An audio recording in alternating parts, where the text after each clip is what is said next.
Assalamualaikum warahmatullahi wabarakatuh. Tadi saya bilang bahwa masalah-masalah yang kita diperdebatkan ini sangat penting untuk masa depan bangsa. Masalah utamanya adalah pedang hukum kita itu tumpul.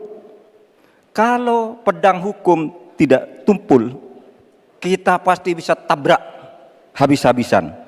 Program pembangunan akan berjalan dengan baik.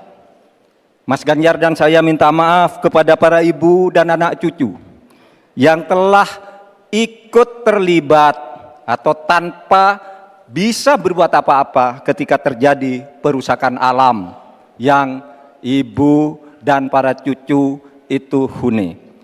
Saya teringat tadi ketika membaca Dhaharul Fasadu fil Barri wal Bahr. Telah terjadi kerusakan di daratan dan di lautan. Dan terkait ini saya teringat lagu Ebit GAD yang berbunyi begini. Barangkali di sana ada jawabnya. Mengapa di daerahku terjadi bencana? Mungkin Tuhan mulai bosan melihat tingkah kita yang selalu salah dan bangga akan dosa-dosa dan seterusnya. Itu bukti kerusakan lingkungan, pesan kepada kawan. Saudara, kami berjanji bahwa kami akan kembalikan secara bertahap hak rakyat dan untuk ibu-ibu dan para anak cucu. Kita akan tagih dunia internasional untuk membayar hutang-hutang yang telah merusak pembangunan. Sebagai santri NU, saya ingin mengutip dalil Gus Dur, tasarruful imam ala ra'iyah manutun bil maslahah. Tugas pemerintah terhadap rakyatnya adalah kesejahteraannya. Selesai. Baik, terima kasih Bapak Mahfud MD. Baik, selanjutnya kami beri kesempatan bagi calon wakil presiden nomor urut 1 Bapak Muhaimin Iskandar untuk menyampaikan pernyataan penutup. Pak Muhaimin, waktunya 2 menit dimulai saat Bapak berbicara. Silakan. Inti dari pembangunan berkelanjutan adalah tidak ada satupun yang ditinggalkan. Dari petani, peternak, nelayan, masyarakat adat, dan seluruh kelompok-kelompok rentan lainnya. Pembangunan berkelanjutan jangan diabaikan, malah ngurusi kekuasaan yang berkelanjutan. Oleh karena itu kita harus ingat bahwa Quran menyatakan Dhaharul Fasad fil Barri wal Bahr bima kasabat aydinas. Telah nyata kerusakan di darat dan di laut karena ulah tangan manusia. Bahkan Paus Fransiskus juga mengingatkan kepada kita semua, posisi yang agak rawan masa depan kita harus melakukan taubat ekologis. Taubat itu dimulai dari etika. Sekali lagi, etika. Etika lingkungan dan etika pembangunan. Jangan ugal-ugalan, jangan ngangkangi aturan, jangan sembrono, ojo sakarepe dhewe.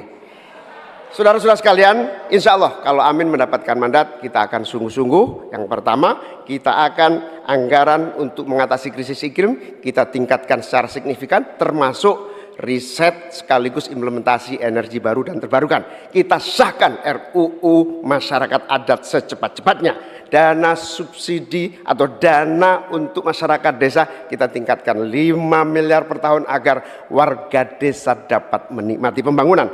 Yang selanjutnya kita juga akan teruskan subsidi BBM untuk masyarakat miskin, petani, nelayan miskin, dan kelompok rentan lainnya. Transportasi publik menggunakan energi listrik juga menjadi salah satu solusi untuk mengurangi polusi dengan cara pembangunan kota. Reforma agraria harus dieksekusi untuk memangkas ketimpangan. Saatnya kita berubah, saatnya kita pilih perubahan. Baik, terima kasih Bapak Muhaimin.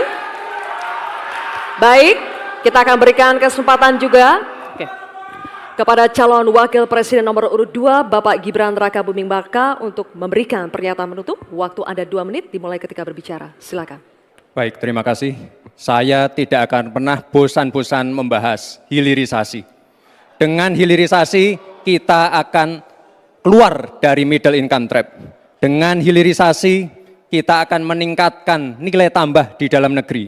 Dengan hilirisasi kita akan membuka lapangan pekerjaan seluas-luasnya. Tentunya dalam pelaksanaannya dipikirkan aspek lingkungan, keberlanjutan, dan sosialnya. Dampak perubahan iklim ini semakin nyata. Banjir, kekeringan, kenaikan air laut, ini adalah ancaman nyata dan sudah di depan mata. Semua masalah ini adalah tantangan zaman now. Membutuhkan solusi zaman now. Tantangannya adalah bagaimana kita mencari titik tengah, titik keseimbangan. Lanjutkan hilirisasi, tapi wajib menjaga lingkungan. Tingkatkan produktivitas pertanian dan sektor maritim, tapi wajib menjaga keseimbangan alam. Terima kasih Prof. Mahfud, Gus Muhaimin. Semoga debat malam ini memberikan gambaran tentang kemana arah bangsa ini akan melangkah. Sekali lagi, tantangan zaman now membutuhkan solusi zaman now. Tentunya anak-anak zaman now perlu lebih banyak lagi dilibatkan. Terima kasih Pak Prabowo sebagai salah satu senior dan teladan yang paling banyak melibatkan anak-anak zaman now. Langkah awal menuju Indonesia Emas, datang ke TPS, coblos nomor 2, Prabowo Gibran.